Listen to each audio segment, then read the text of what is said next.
Hello everyone. Today we'll continue our learning Kali Linux fundamentals. Because we already know the password for level 6, which we did in our previous video, if you've not checked it out, just go and check it out. You can also like, subscribe and share our content so that many people would also see what we are doing. I would like to copy the password for level 6, which I've done already. You can select and click on this button to copy it. Let's go back. We've been logged out. So let's press the up key on our keyboard, up, and then change this 5. Let's change it to 6. Press enter. Okay, now let's paste our password. You right click and then click on paste clipboard, or you can press Ctrl Shift and V. So we are logged in as Bandit 6. Okay, let's go and look at the instructions for how to get the password for Bandit 7. I'll go back into my browser. I'm on level 6, going to level 7. So I'll click on 6, going to 7. Okay. The password for the next level is stored somewhere on the server and has all the following properties. It is owned by user Bandit 7. It is owned by group Bandit 6. And it is 33 bytes in size. How do we find such a file? So it means that we have to look around some of these commands to help us to solve this level. Let's go back into our terminal and try this command to see what we can get from the available options. So let's say find --help and press enter. Okay. So, okay. So from this, we see that we can use a flag called -group, and we give the group name. Why am I talking about group and group name?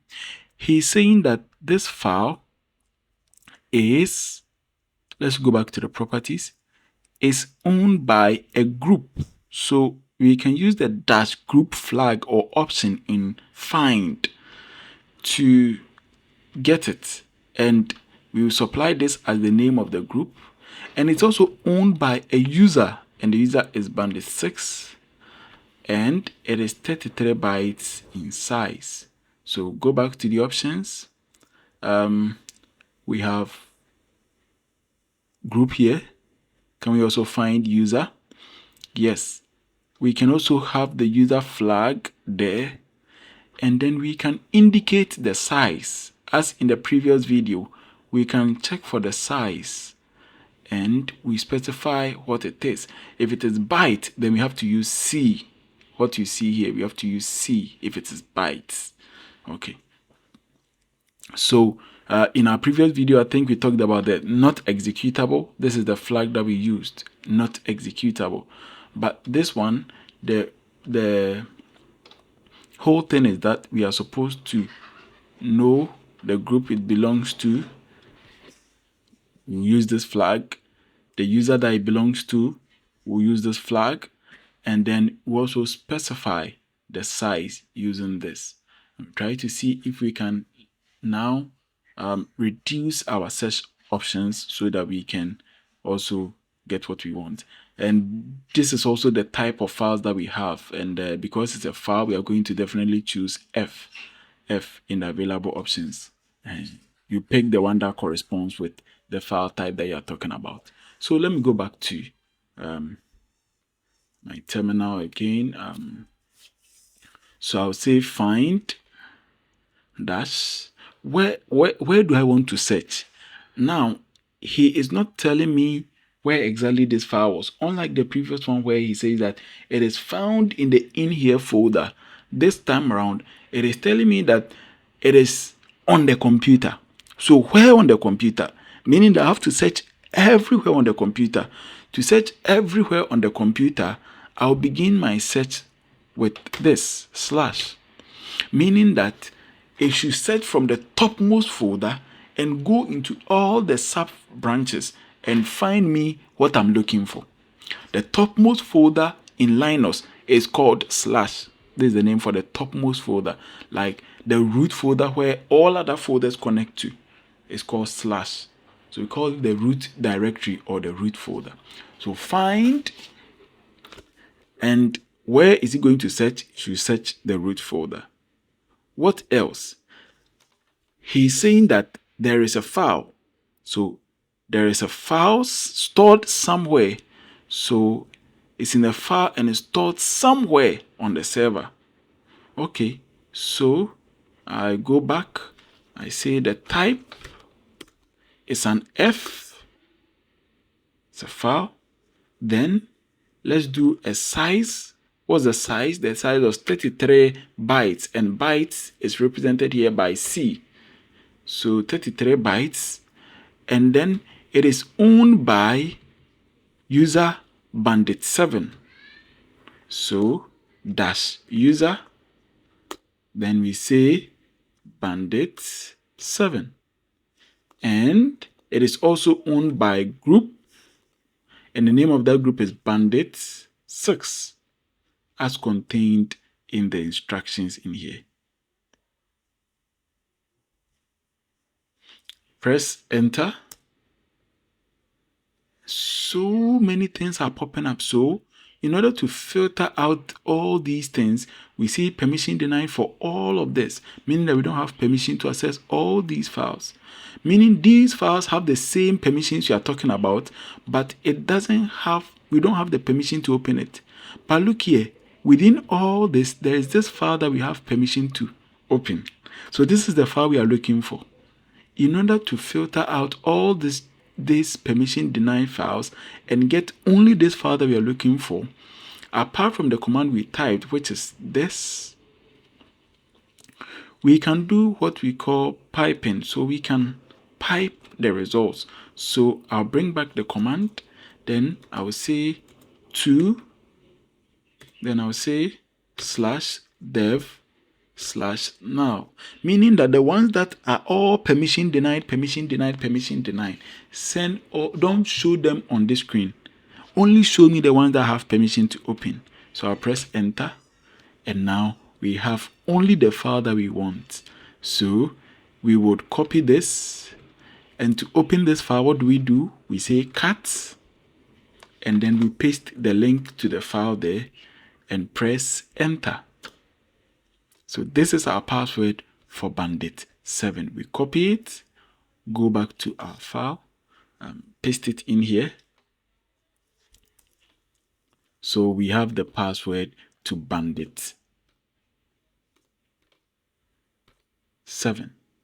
Now let's quickly use this password to now log into bandit 7. To move away from bandit 6 machine, we have to type exit to exit the system bandit 6. Now we can go straight into bandit 7. On your keyboard, press the up key, just like we've been doing all the time. Change this to 7. Now we will supply the password that we got from bandit 6 and use it. Okay, so this password is working now. So we are logged in as bandit 7. Let's go and read the instructions for bandit 7. So we click on bandit 7. The password for the next level is stored in the file data.txt next to the word millionth. Wow. So there's a file called data.txt. If we find that file, we have to open it and search for the word that is next to the word millionth. It's a huge task. Okay, so we have things here, commands here to help us to navigate this.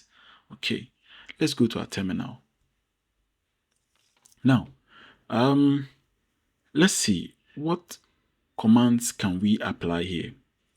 So first of all, let's look at where we are. We want to know the directory in which we find ourselves in. That's pwd. We also want to find the files within this folder that we find ourselves in. So we do an ls, press enter.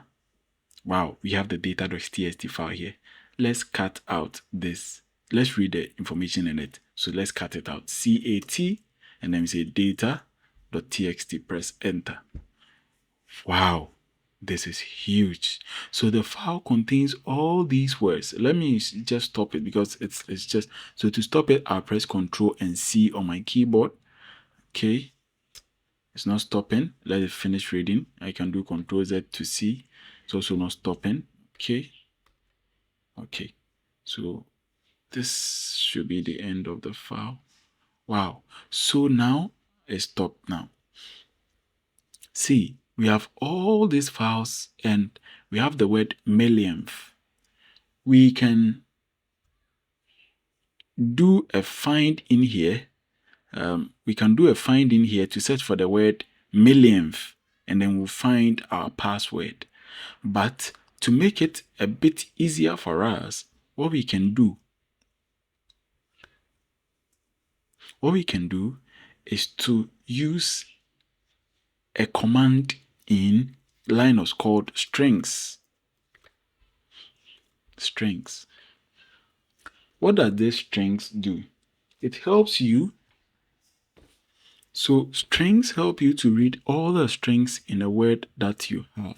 So I will say strings, and then I'll add the name of the file, which is data, and press enter to see. Okay, that's good. So I've stopped it. So now we can also use what we call grep.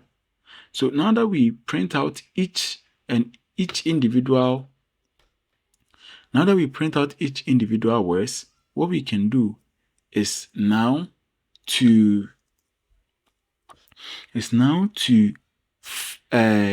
let it go through it and search for that word for us. And the command to let it go through it and search for that particular word for us is what we call grep. G-R-E-P, grep, meaning go through these words and search for this for me. So I will say strings, then data.txt.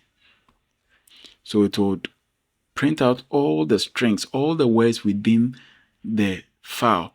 Then I want to only get on this screen, I want to only get the ones that contain the word millionth, or the line that contain the word millionth, because he says that it is only next to the word millionth. The symbol I put here is what we call pipe. It's a straight line. It's called piping, meaning that take the output that we got from this and push it through this command and give me the new output. This is how we can concatenate outputs, meaning refine my search for me. I want to perform more than one action on a line. When we did the strings.txt, we saw a lot of output, but I don't want him to show me that output and now I'll come and type a new kind of command. So I will pipe my new command so that it will continue and search for the word millionth and only produce that line for me. So I will say strings data.txt, then I'll pipe it to grep, then I'll search for the word millionth. There are options for this grep. We can grep for regex, we can grep for words. In this case, we are just grepping for words. I will explain more of this in our subsequent videos. Press enter, and yeah, voila, it was able to give me the word millionth, and next to the word millionth is this characters. So this will be our password. Go back to our word file, paste it. Okay, level. So we will end this video here. Please like, share, and subscribe our content so that many people can also see this. Don't forget to also give us a thumbs up if you liked this video. Thank you. See you in the next video. Bye.